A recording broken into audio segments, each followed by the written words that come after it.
The Solomons were a place where steel, fire, and humidity mingled in equal measure. By the winter of 1942, the campaign for Guadalcanal and the surrounding islands had already acquired a reputation as a crucible. Jungle rot ate into boots and flesh. The oppressive tropical air clung to men and machines alike, sapping stamina and corroding weapons. For both sides, it was a proving ground where reputations were made and destroyed in the skies over the endless blue of the Pacific. It was here that Japanese naval aviators, especially those of the 204th and 253rd Air Groups, flew with a confidence bordering on arrogance. Many were veterans of earlier campaigns, men who had cut their teeth over China and in the opening months of the Pacific War. They had faced Curtiss P-40s, Brewster Buffaloes, and the early Grumman Wildcats, and their kill tallies reflected the imbalance. The Zero, nimble and long-ranged, had ruled the skies in 1941 and early 1942. Its pilots measured their skill in one-on-one duels, a clash of instinct, reflex, and practiced maneuver. By late 1942, these aces were still convinced of their superiority. They carried themselves with the assurance of professionals who had already proven the mettle of their aircraft. One Japanese pilot, whose diary was later captured by Allied forces, wrote simply, "The enemy planes are heavy, slow, without honor. They fly like pigs. They die like pigs." Such lines reflected a deeper truth of Japanese fighter culture, contempt for the machines and methods of the Americans. To them, air combat was still an affair of skillful fencing, fought between warriors in the sky. But the Americans were learning. In late 1942, new shapes began to appear against the Pacific horizon. Four-engined bombers, larger and heavier than anything the Japanese had routinely faced. The Consolidated B-24 Liberator, with its distinctive high shoulder-mounted wings and twin tail, began operations out of bases in the New Hebrides and later Guadalcanal. At first, the Japanese could hardly believe such machines were being committed to the Solomon Islands. They seemed ungainly, enormous targets, perfect victims for the precision of a Zero pilot's guns. From the Japanese perspective, the B-24 was a curiosity rather than a threat. After-action reports of the 253rd Air Group dismissed the bomber as clumsy and unsuitable for the Pacific. One captured operations log even recommended avoiding unnecessary expenditure of fuel to intercept them, since the heavy type cannot escape the Zero and may be destroyed at will. To aces who had carved their reputations in lightning duels with Allied fighters, the sight of the slow bomber lumbering across the sea lanes was almost insulting. Yet the Americans had not designed the Liberator to duel. Its power was not in agility, but in endurance. With a range of over 2,000 miles, the B-24 could patrol shipping lanes, strike Japanese bases, and, most importantly, bring a heavy defensive armament wherever it went. 10.50 caliber machine guns bristled from nose, tail, waist, and dorsal turrets. Each gun could spit more than 750 rounds per minute, and when flown in disciplined formation, their arcs of fire overlapped into a nearly continuous wall of lead. This doctrine was alien to the Japanese conception of air combat. The U.S. Army Air Forces did not think of their bombers as helpless prey. They envisioned them as fortresses in the sky, not maneuverable individually, but nearly impregnable when flying together. The B-24's defensive scheme meant that even a pilot of supreme skill had to thread through streams of .50 caliber fire to close in on a target. The tactic of the Zero pilot, diving with precision, raking a bomber with cannon fire and peeling away, was suddenly a far more dangerous gamble. Still, in the early months of 1943, Japanese aces scoffed. The psychology of the Zero community was still defined by individual mastery. American pilots were dismissed as second-rate compared to the supposed natural warriors of the Imperial Navy. The notion that a slow, cumbersome bomber, hardly a duelist's machine, could inflict real losses on Japan's best seemed absurd. And yet, quietly, statistics were beginning to erode the myth.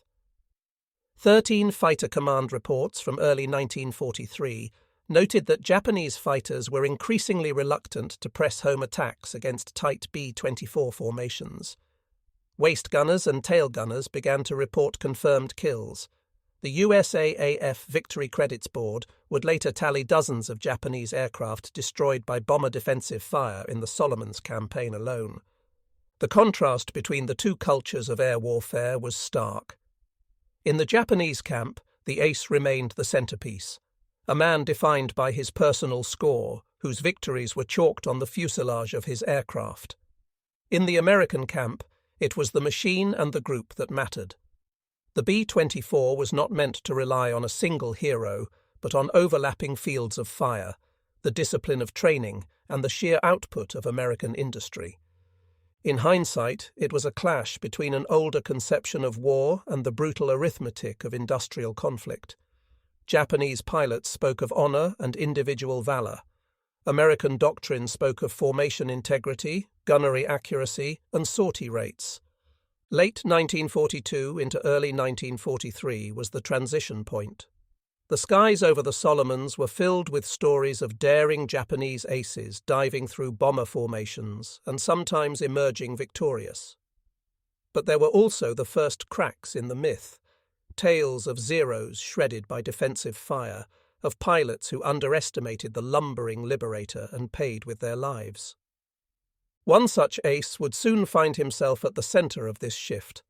A veteran with victories to his name and the unshakable confidence of a man who believed in the supremacy of the Zero, he led his wing against what he thought would be easy prey. The lumbering silhouette of a B-24, engines throbbing, seemed the most natural of targets. His wingmen expected another quick kill to add to his record.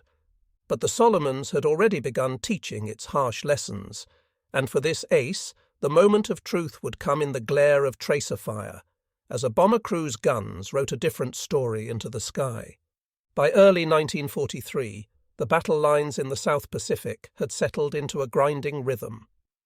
Guadalcanal, once on the verge of becoming an unsinkable Japanese fortress, was slipping permanently into Allied hands.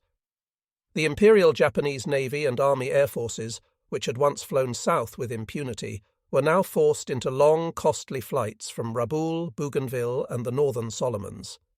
Every sortie bled away irreplaceable fuel, planes, and most critically, pilots. Into this crucible came a new shape in the sky, a machine that was neither nimble fighter nor twin-engine marauder, but a vast four-engine silhouette that seemed wholly unsuited to the violent maneuver battles over the Solomons. The Consolidated B-24 Liberator, with its slab sides and long Davis wing, looked to the Japanese like an ungainly beast. To their eyes it lacked the grace of the Boeing B-17 Flying Fortress, and it certainly had none of the knife-edge agility of the Zero. The Liberator had arrived in the Pacific partly by necessity. The South Pacific required range, above all. Bases were scattered across thousands of miles of ocean. Runways hacked from jungle were primitive and often too short for the heavily armoured B-17. The B-24, by contrast, had exceptional endurance, up to 2,100 miles of operational range, and the ability to haul heavy bomb loads deep into enemy territory. From airfields at Espiritu Santo, New Caledonia, and Henderson Field on Guadalcanal, they could reach Bougainville, New Britain, and even Rabaul itself. To Japanese planners, these bombers were a threat, but not an insurmountable one. Post-mission debriefs from the 204th and 253rd Air Groups reveal a telling contempt. Pilots scoffed at the flying boats with wheels that plodded through the clouds. The B-24, they argued, was simply too big, too slow, and too clumsy to stand against the precision and maneuverability of the Zero. One Japanese ace, Lieutenant Commander Takeo Okumura, reportedly dismissed them in a briefing. "A Liberator cannot dance, it only crawls. The sky belongs to those who can turn." But the Americans, schooled by the brutal air battles over Europe, were not counting on dancing. They counted on firepower, numbers, and discipline. Where the Japanese prized the single combat duel, the Americans in the Solomons hammered home a different lesson. A B-24 was not a lone warrior. It was a fortress of 10 men, bristling with up to 10.50 caliber M2 Browning machine guns, each capable of spitting 13 rounds per second. Doctrinal manuals from 13th Bomber Command stressed the same mantra: tight formations, overlapping arcs of fire, mutual support. A bomber that straggled or broke discipline quickly became a victim, but a box formation of Liberators was something else entirely. It was not a contest of maneuverability, but of geometry. Each bomber covered the blind spots of the other. A Zero diving in at 6 o'clock would face not one gunner, but a cone of interlocking tracers. US records from Espiritu Santo in late 1942 reveal the mindset of the commanders. Colonel William A. Matheny, who oversaw some of the first B-24 operations in the South Pacific, emphasized the bomber as a system, not as an aircraft. Our strength is not the individual machine. It is the formation, the discipline, the volume of fire. If we keep our boxes tight, no fighter ace, no matter how skilled, can pick us apart without paying the price. The first encounters between the Liberators and Japanese fighters were tentative. In December 1942, B-24s of the 91st Bomb Group staged long-range reconnaissance missions over Bougainville and the Shortlands. Japanese pilots, used to quick, decisive strikes against thin-skinned Hudsons or lumbering Catalinas, moved in aggressively. The combat reports tell the story. On December 27th, a formation of 3 Liberators was intercepted south of Bougainville by 9 Zeros. The Japanese attempted head-on passes, then broke into slashing attacks from the sides. The B-24 gunners, firing in controlled bursts, responded with overlapping streams of tracers. Lieutenant Joseph McGovern, top turret gunner on Pregnant Swan, recalled, "It was like being inside a steel box that suddenly sprouted porcupine quills. We weren't aiming at one fighter, we were building walls of lead. The result stunned the attackers. 1 Zero spiraled into the sea, another limped home trailing smoke. The rest disengaged, low on ammunition. The Liberators, though scarred, made it back." Japanese after-action notes from the 204th Air Group show both frustration and surprise. "The enemy bomber is ungainly but resilient," one pilot wrote. "Even when hit, it does not fall quickly. Its guns are many, its fire powerful. Attacking requires great caution." The Solomons campaign was as much a clash of cultures as of machines. The Japanese fighter ethos prized individual skill, fluid movement, and the near-spiritual ideal of the duel between warriors. Their training emphasized aerobatics, deflection shooting, and the courage to close within 100 meters for a kill. American doctrine, especially among bomber crews, emphasized survival through unity. A crew did not live or die by the reflexes of a single ace, but by the discipline of 10 men acting as one.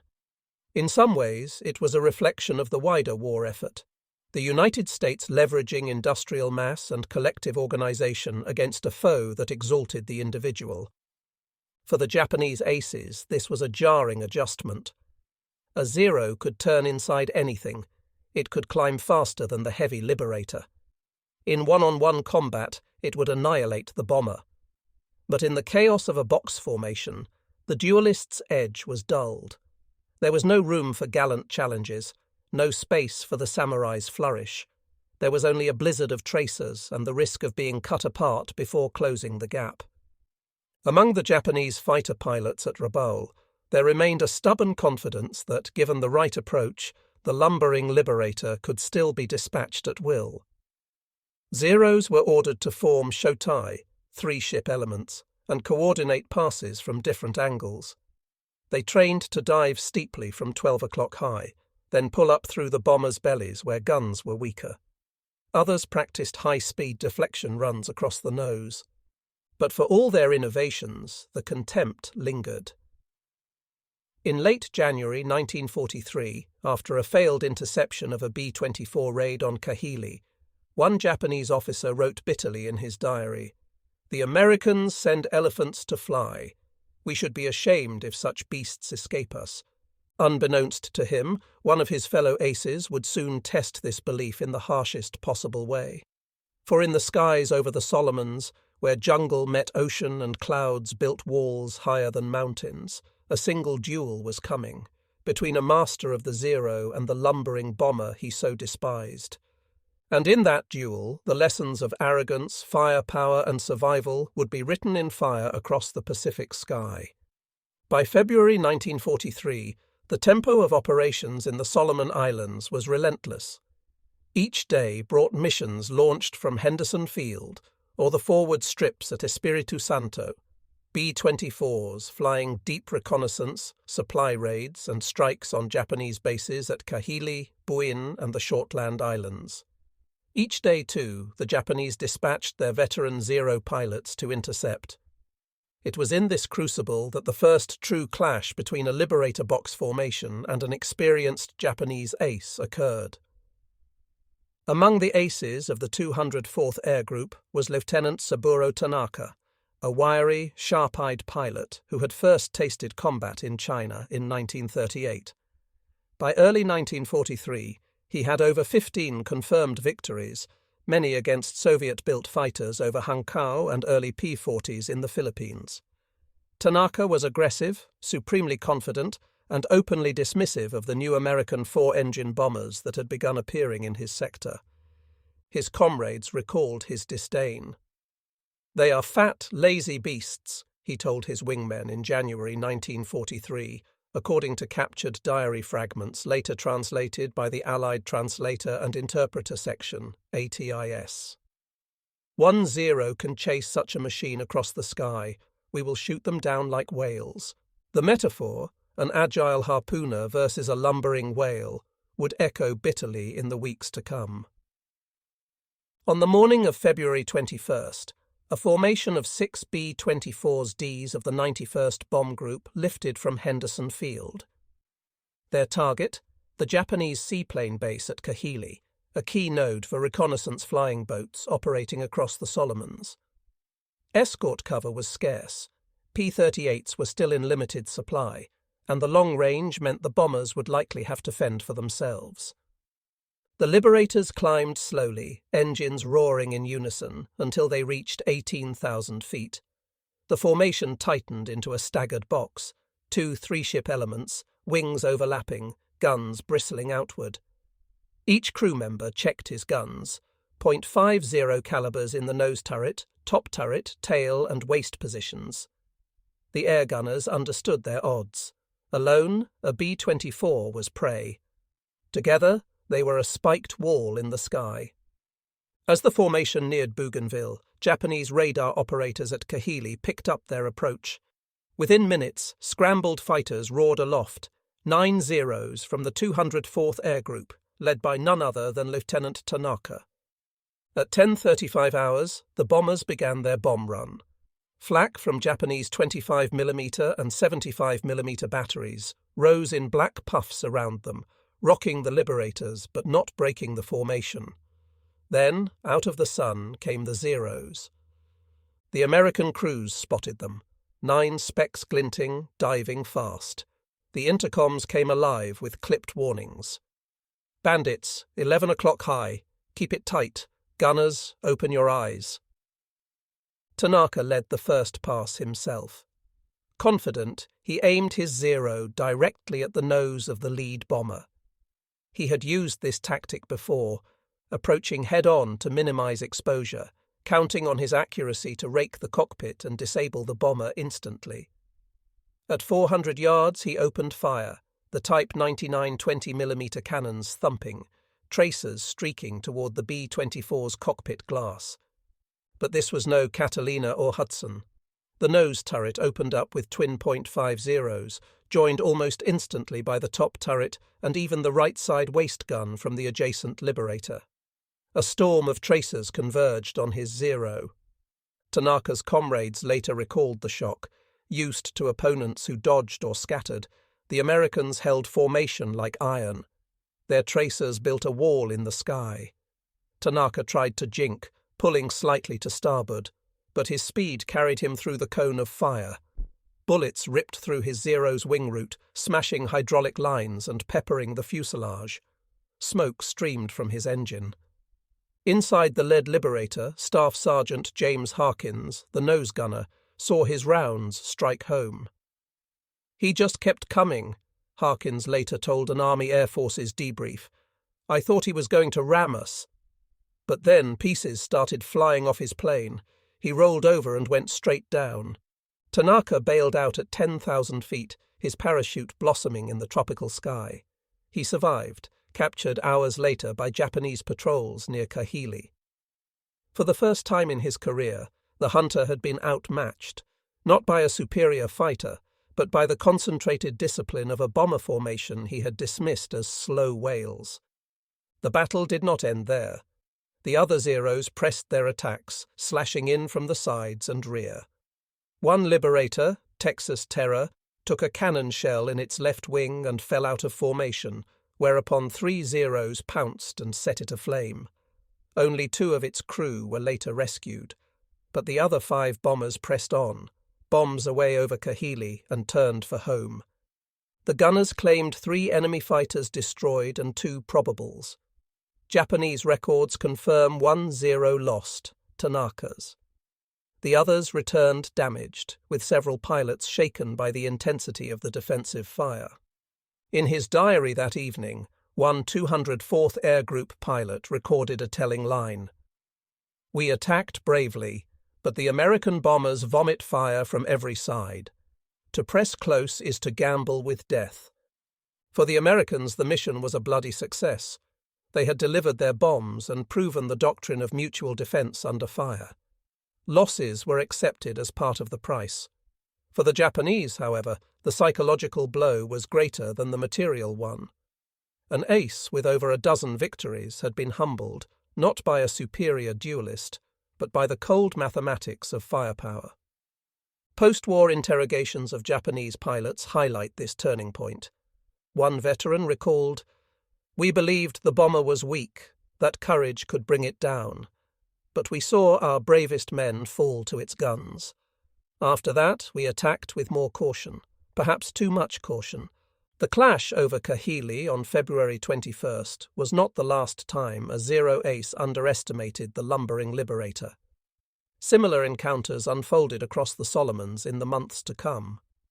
Each time, the Japanese learned that attacking the box formation was no duel, but an exercise in survival against overlapping cones of fire. For Lieutenant Tanaka, who returned to duty weeks later after recovering from his wounds, the lesson lingered bitterly. He had called the B-24 a whale, slow and clumsy. But whales could kill too when a harpooner drew too close. The Solomons' skies would see more such duels, of grace against firepower, of maneuver against mass. And more than once, the lumbering Liberator would remind Japan's aces that contempt in combat was a dangerous luxury. By the spring of 1943, the long shadow of the Consolidated B-24 Liberator stretched across the Solomons. To the Japanese High Command, the bombers were a persistent thorn, unrelenting, long-ranged, and maddeningly difficult to destroy in numbers. To the American crews who flew them, the lessons of survival were being written with every mission. The box formation was not just doctrine, it was lifeblood. Early raids had revealed flaws. If a bomber straggled or broke formation due to mechanical trouble, it almost certainly became a flaming wreck. Japanese fighters would swarm it mercilessly, cutting it apart in minutes. Losses like Texas Terror in February had reinforced the importance of discipline. In April 1943, 13th Bomber Command revised its operating orders. Liberators were to fly in tightly welded boxes, each element overlapping its fields of fire with ruthless precision. This was not easy. Tropical turbulence over the Solomon Sea tossed planes like corks. Flak forced evasive action. But the crews knew the cost of spreading out. Staff Sergeant Robert Miles, a waist gunner with the 91st Bomb Group, recalled, "The closer we flew, the safer we were. I could see the nose gunner in the ship next to me, clear as day. If a Zero came in, 3 or 4 of us could light him up at once. Alone, you were dead. Together, you had a chance. By May, gunners were honing their craft. Each man had his station, each gun its field of fire. In training, they drilled the principle of measured bursts, short, precise squeezes of the trigger to avoid jamming the 50 caliber Brownings or wasting ammunition. Crews learned to call out approaching fighters by clock position. Bandit, 3 o'clock low, and pivot smoothly as a team. The result was a deadly rhythm. Japanese fighters, accustomed to demoralizing their prey, now found themselves flying into a crossfire orchestrated with machine-like coordination. In one raid over Kahili on April 14, 1943, 9 B-24s encountered 12 Zeros. Combat reports detail how 3 fighters dove from 2 o'clock high. The lead nose gunner engaged first, followed by the top turret and adjacent waist guns. 1 Zero burst into flames, another spun away, trailing smoke. The third pilot broke off before even closing to firing range. The Americans claimed 4 victories that day, with only 1 B-24 damaged severely enough to abort. The Japanese were not blind to these developments. Post-war interrogations of 253rd Air Group officers reveal how tactics shifted in response. "We could not fight the Liberators as we fought the Hudsons or P-40S," one recalled. "It was like charging a wall of spears. We had to find the gaps." By mid-1943, Japanese pilots adopted coordinated passes designed to exploit blind spots. The favoured attack was from 12 o'clock high, a steep dive directly at the cockpit. The B-24's nose armament had been strengthened, but the narrow angle still left moments of exposure. Other Zeros swept in low from 6 o'clock, hoping to evade tail and waist gunners by attacking through the bomber's belly. Records from the 204th Air Group also mention attempts at box breaking, forcing one bomber to fall out of formation by damaging an engine or wing, then destroying it in isolation. These attacks sometimes succeeded, but they required precise timing and heavy losses to carry out. One telling engagement occurred on May 17th, when 8 B-24s from the 91st Bomb Group struck Balail Airfield. 20 Zeros scrambled from Buin to intercept. The Japanese executed a coordinated head-on attack, with 4 fighters diving on the lead element while others swung in from the flanks. Inside Frisco Flyer, Lieutenant John Reynolds, the top turret gunner, described the chaos. "They came like hornets out of the sun, 4 of them straight at us. Our nose gunner opened up, then I joined in. I saw tracers walk into 1 Zero's wing root. It exploded into a fireball. Another pulled up too late and ploughed straight through the box.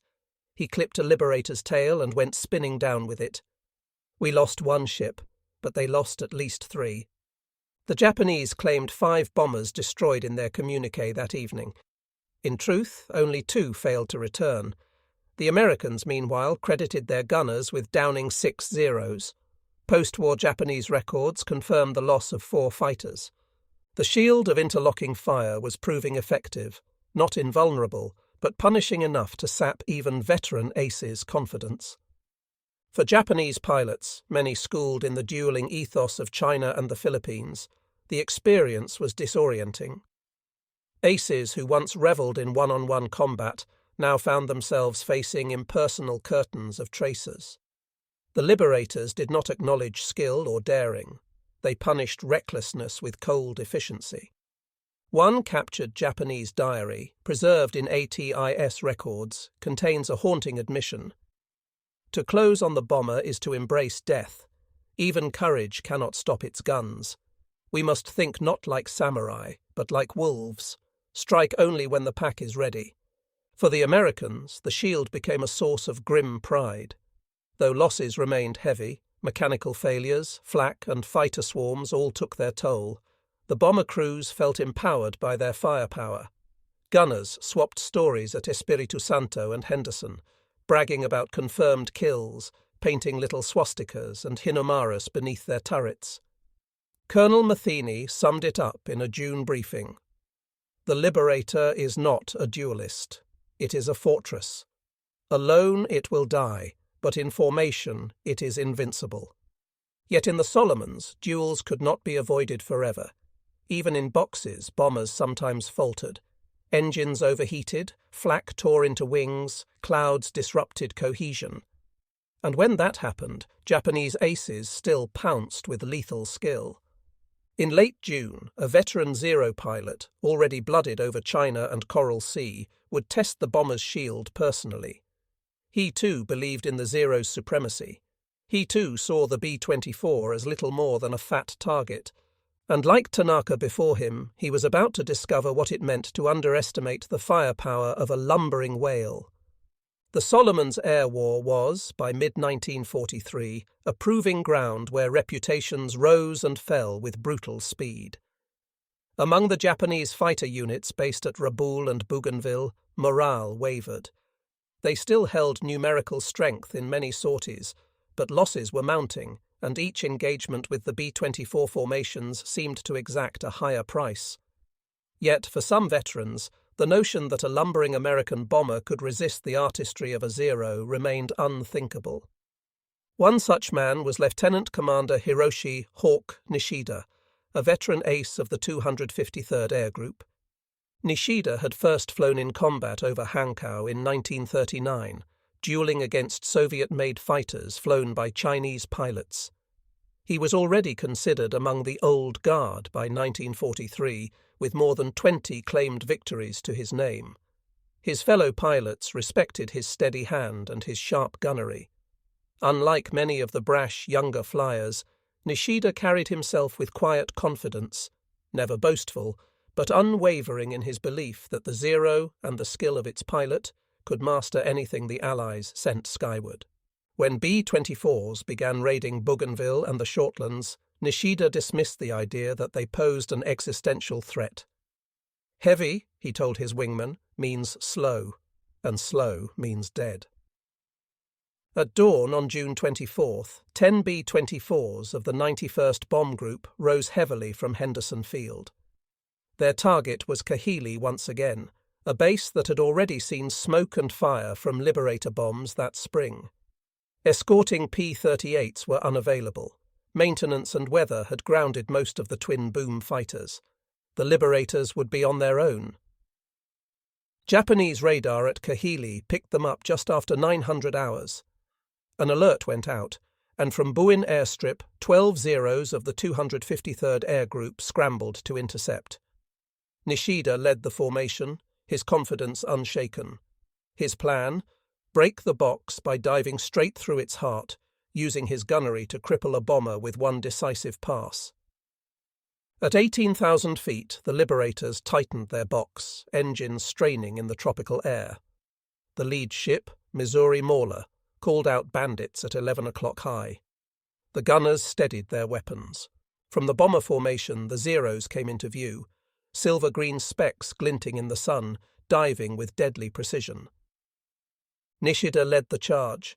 With 2 wingmen tucked behind, he roared straight at the lead element of 3 bombers, his eyes fixed on the cockpit of Missouri Mauler. At 600 yards, he opened fire, twin 20mm cannons spitting shells.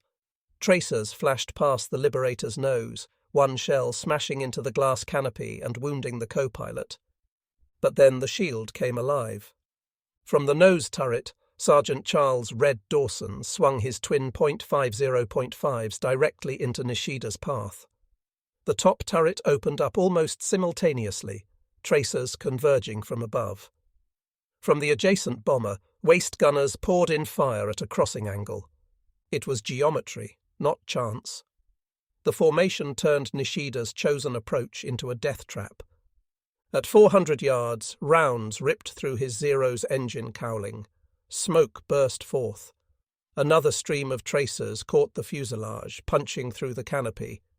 His wingman later reported, "The commander's plane lit with fire, like sparks dancing." Nishida tried to roll away, but the B-24 gunners had already locked in. A .50 caliber slug smashed into his left wing root, tearing fuel lines. His Zero erupted in flames. For a moment it seemed he might pull up, But then the fighter snapped into a spin, trailing smoke, and plunged toward the sea. He did not bail out. Nishida's wingmen scattered, shaken by the sudden loss of their leader. The remaining Zeros pressed attacks from the flanks, scoring hits on 2 Liberators. Pacific Queen lost an engine and fell out of formation, where 4 Zeros swarmed and shot her down. But the core of the formation held.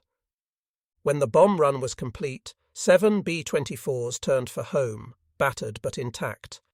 They claimed 5 Zeros destroyed. Japanese records confirm 3 lost, including Nishida's. At Henderson Field, the surviving crews recounted the engagement with a mix of pride and grimness. Dawson, the nose gunner credited with Nishida's kill, recalled, "He came right down our throats, no fear at all. But we had the guns. The formation chewed him up. For the crews, it reinforced the mantra drilled into them by 13th Bomber Command. Stay tight, stay disciplined, and let the guns do the work." For the Japanese pilots of the 253rd, the loss of Nishida was a shock. His reputation, his calm leadership, and his faith in the Zero had made him a pillar in their ranks. To see him fall, not to another ace in an elegant duel, but to the anonymous tracers of bomber gunners, was sobering. Post-war interviews with surviving members of the group record their despair. One said, "If even Nishida could fall to the Americans' lumbering bombers, then perhaps courage alone was not enough." The words mark a turning point. From mid-1943 onward, Japanese pilots in the Solomons increasingly regarded the B-24 with wary respect. They still attacked, but often with hesitation, preferring to wait for stragglers or coordinate larger group strikes. The contempt of earlier months was fading. The battle over Kahili on June 24th was more than just another clash in the grinding Solomons campaign. It was symbolic of the broader shift in the Pacific Air War. Individual skill, once the hallmark of Japanese aerial supremacy, was now running headlong into American doctrine of mass, coordination, and industrial firepower. Nishida, the duelist, had gambled everything on one bold charge. The B-24 formation, with its collective shield, had answered not with flair, but with relentless overlapping fire. In that clash, the future of the air war was foreshadowed. America's arsenal against Japan's aces, discipline against daring, mass against mastery. The lumbering bomber had shown once again that it could kill, and that arrogance in the Solomons skies was a fatal flaw. The Japanese ace was beginning to sense that something was wrong. For weeks, his confidence in hunting the big Liberators had remained steady. True, the Americans were flying tighter, more disciplined formations. Their defensive fire was sharper, better coordinated, and their machine gun tracers bit deeper into the sky with every sortie. But at heart, he still believed what had been taught in the 204th Air Group briefings, that the B-24 was a clumsy beast, and no matter how many they put in the air, they could not change physics. It was still a slow, lumbering target compared to the Zero. Yet in April 1943, the air war over the Solomons shifted again. This time, the Americans had decided to fight deception with deception. They had been learning too, often the hard way. Each time a bomber went down in smoke, each time an escort squadron returned bloodied from a tangle with veteran Japanese fighters, US commanders studied, adjusted, and innovated. And now they were ready to spring a trap of their own. The Japanese ace would meet it head-on. The Consolidated B-24 had always carried a formidable defensive armament, 10.50 caliber Browning machine guns, bristling from turrets in the nose, tail, belly, and waist. But now, in mid-1943, the Americans introduced a specialized variant, the B-24D gunship configuration. Inspired by the lessons of early losses, engineers and commanders had reinforced the bomber's defenses. Certain models were modified to carry heavier forward-firing armament, including additional 50 caliber guns mounted in the nose or cheek positions, specifically designed to counter frontal attacks, the very tactic favored by Japanese aces. To the US bomber crews, this was salvation. To the Japanese, it was an unseen danger. On the morning of April 16, 1943, the ace of the 253rd Air Group was among a formation scrambled from Kahili to intercept a wave of incoming B-24s reported over Bougainville. The intelligence officer had briefed them quickly. Another raid on the supply depots, another attempt to burn the fuel drums stacked along the beaches, another show of American reach. The pattern was familiar, and the ace was confident. As the Zeros climbed to altitude, the pilots scanned the sky ahead. Soon the formation appeared, 9, maybe 12 B-24s, glinting in the tropical sun. Their box formation seemed tighter than usual, their angles precise. Escorting them were several flights of P-38 Lightnings, the long-range twin-tailed fighters that had recently begun to appear in numbers over the Solomons. The ace noted them with annoyance, but not fear. He had bested American escorts before. What he did not note, what he could not know, was that 2 of those Liberators had been modified into gunship versions. They looked like all the rest, their camouflage and markings identical. But hidden in their noses were heavy clusters of Browning machine guns, waiting for the first Japanese pilot bold enough to make the classic head-on attack. The Japanese fighters closed fast. The ace led his section in a shallow dive, his engine screaming as he throttled forward. He signalled to his wingman, wagging his wings. The meaning was clear: a frontal strike, the old reliable method. One Zero would pull high, the other low, splitting the bomber's defensive fire while he went straight for the lead ship. A burst of 20mm cannon fire at close range, a snap of .303 machine gun support fire, and another Liberator would fall. The Liberators did not flinch. Their course remained steady. Their contrails streamed white across the blue. The ace centered the gun sight, his finger tightening on the trigger. And then, suddenly, the bombers fired first. A wall of fire erupted from the nose of the lead Liberator. Instead of 2 or 3 machine guns firing in ragged bursts, the bomber unleashed a storm of tracers, 8, perhaps even 10 guns, blazing in unison. The air in front of the Japanese ace filled with lethal red streaks, tearing through the sky in converging lines. The ace had never seen such concentrated fire from a single bomber. He jerked his stick, trying to roll away, but he was already committed. His Zero ploughed into the storm of bullets, the thin armour offering almost no protection. Metal screamed as rounds tore through the engine cowling. The canopy glass shattered, spraying shards across his face. He felt the violent lurch as a wing root splintered under impact. Behind him, his wingman cried out over the radio, a staccato burst of panic in clipped Japanese. Another Zero disintegrated in a spray of fire, its fuel tank igniting from a direct hit. The pilot never had a chance. The ace's fighter wobbled, controls sluggish. Smoke poured from the engine, and the once smooth flight became a desperate struggle to keep the Zero from rolling over into a death spiral. He broke away, blood trickling into his eyes. Below him the sea shimmered, an indifferent mirror to the chaos above. He tried to nurse the Zero into a glide, but the vibrations were worsening. The engine coughed, then seized. Flames licked from the cowling. The smell of burning oil filled the cockpit. All around him the battle raged on. American gunners hammered at the incoming Japanese fighters, while P-38s swooped in to slash at stragglers. Liberators pressed onward, their bombs already beginning to tumble toward Japanese positions below. The ace realized the truth in that instant. The Americans had adapted, and the lumbering bomber was no longer an easy kill. It was a fortress in the sky, and it had just proven that even the most skilled pilot could be outmatched by sheer firepower. He managed to bail out. The Zero rolled onto its back, and he flung himself into the rushing air. His parachute blossomed above him, jerking violently as the tropical winds caught it.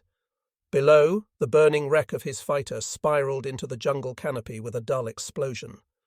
When he landed, half dazed and bleeding, Japanese soldiers from a nearby outpost helped him to safety. They treated his wounds, binding his arm and washing the blood from his eyes.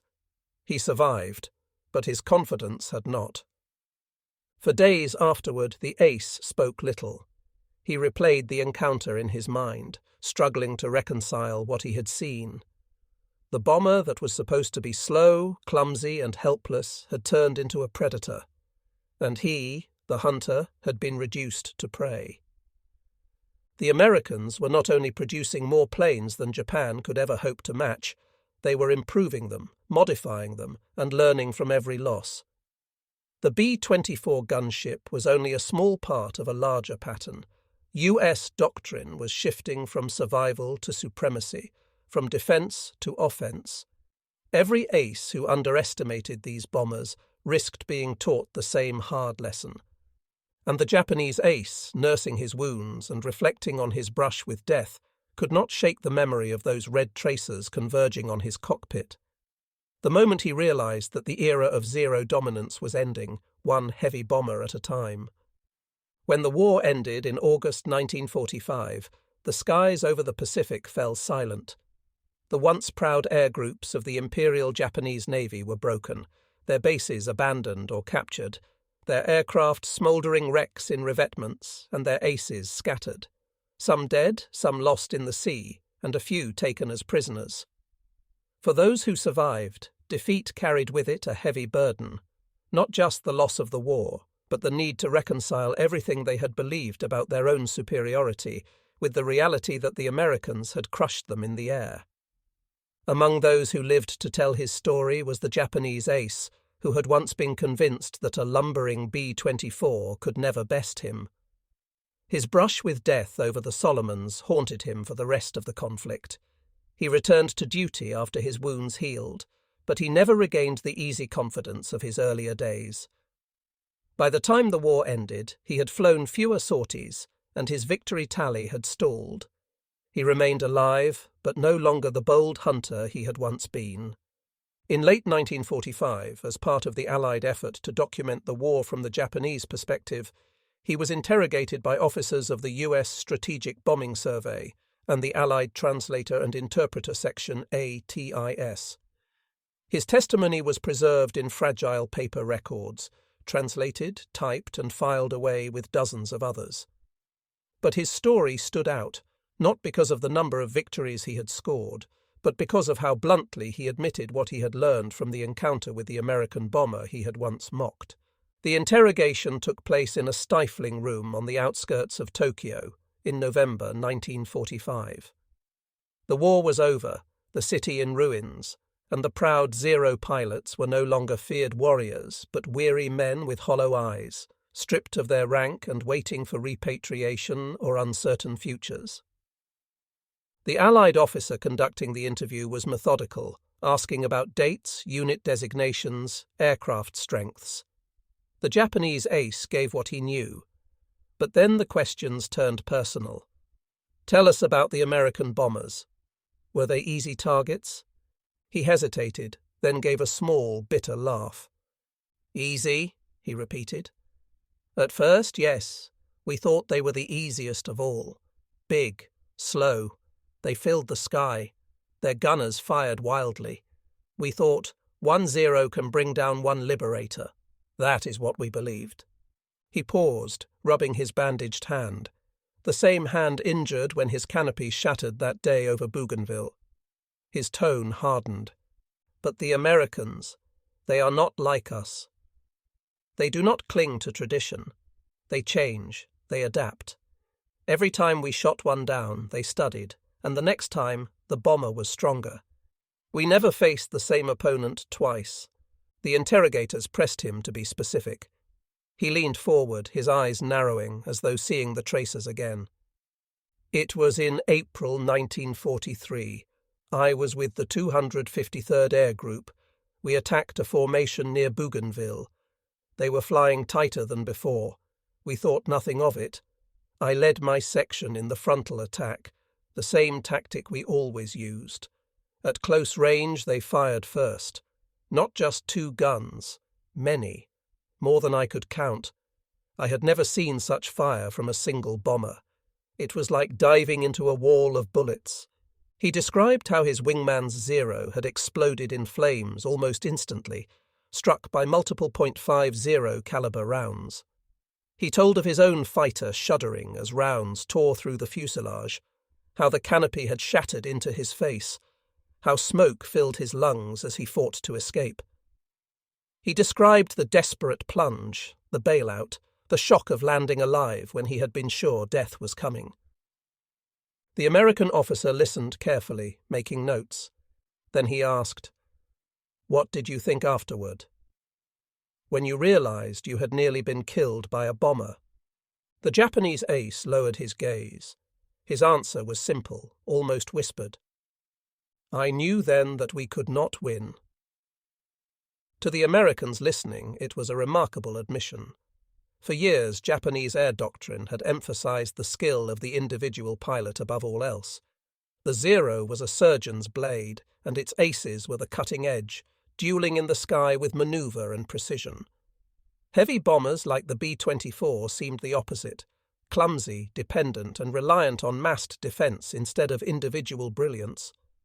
But the war had revealed a truth the Japanese had never fully absorbed, that industrial warfare rewarded not individual artistry, but collective power. Where Japan built sleek fighters, America built thousands of bombers. Where Japan trained warriors for duels, America trained teams of gunners and engineers who refined their weapons after every loss. The ace's confession reflected this cultural clash. For him, that moment in April 1943 had not simply been a close call, it had been the shattering of an illusion. Years later, at the 1962 US-Japanese Aviation History Symposium in Tokyo, former pilots from both sides gathered to exchange stories. By then, the old enemies could laugh together about past battles. One American B-24 gunner described the pride of his crew when their bomber modifications paid off, turning back Zero attacks that once had seemed unstoppable. The Japanese ace, older now and humbled by history, stood and recounted his own experience. His words echoed his 1945 confession. "We believed the B-24 was weak. We believed a single fighter could destroy it. But one day I found that the bomber had more guns than I could count, and I almost died because I underestimated it. That day taught me respect. Respect for the men who built those machines, and for the men inside them. We fought bravely, yes, but bravery alone could not defeat firepower and industry." The room was quiet for a long moment, both American and Japanese veterans nodding in agreement. His story was more than just a war tale. It was a microcosm of the entire Pacific Air War. Japan had entered the conflict with aces, elite tactics, and planes that seemed unbeatable. But the United States brought factories, logistics, and a willingness to innovate. Each clash between fighter and bomber reflected this deeper truth, that wars of industry are not won by the sharpness of the blade, but by the strength of the forge that makes it. The Japanese ace's confession, preserved in transcripts and later retold at reunions, captured the moment when he realized this truth in the most personal way possible, staring down the barrels of a lumbering B-24 that had turned out to be a fortress in the sky. For the rest of his life, he never again dismissed the bomber as clumsy. When asked by younger Japanese about the war, he would shake his head and answer, "Never underestimate your enemy. The Americans taught me that in the Solomon Islands. A bomber taught me that." And so, in the end, the story of the Japanese ace who couldn't believe a lumbering B-24 shot him out of the sky became not just a battlefield anecdote, but a lasting lesson, etched into history by his own confession. The story of one Japanese ace nearly being cut down by a lumbering B-24 was not an isolated event, but part of a wider shift in the Pacific Air War. By 1943, the Solomons had become a crucible of attrition, where the Japanese fought desperately to hold ground while the Americans refined the doctrine that would eventually carry them all the way to Tokyo. The B-24 Liberator was not perfect. Crews called it the flying boxcar and cursed its tendency to leak fuel and catch fire when hit. Yet in the Pacific it became indispensable. Its long range made it the only bomber capable of reaching deep into Japanese-held islands from Allied bases. When coupled with evolving formation tactics and modifications like the forward gunship nose, the B-24 transformed from easy prey into a weapon that reshaped Japanese perceptions of American air power. For Japanese aces, the Liberator encounter was sobering. The war had begun with their dominance in nimble Zero fighters, swooping on outdated American planes like the Buffalo and Wildcat. But by late 1943, the skies were filled with massed formations of B-24s and B-17, escorted by P-38s and soon P-51s. The ace culture that had thrived in the 1930s, built on skill, agility, and the duel, was collapsing in the face of America's industrial scale and evolving tactics. The Confession of the Ace, recorded in 1945 and repeated years later, distilled this truth. A single pilot, no matter how skilled, could not stop the flood of American production. The US built over 18,000 B-24s during the war, more than any other American aircraft type. Japan could never hope to match such numbers. Every time an ace shot down a bomber, 10 more took its place. And when those bombers bristled with guns, even survival became a matter of luck. In retrospect, the encounter symbolized the war's turning tide. Japan's warrior ethos clashed with the industrial age, and the outcome was inevitable. A Zero might outmaneuver a bomber in the sky, but it could not outmaneuver a factory in Detroit, a refinery in Texas, or a production line in California. For historians, the Ace's story became more than just an anecdote of aerial combat.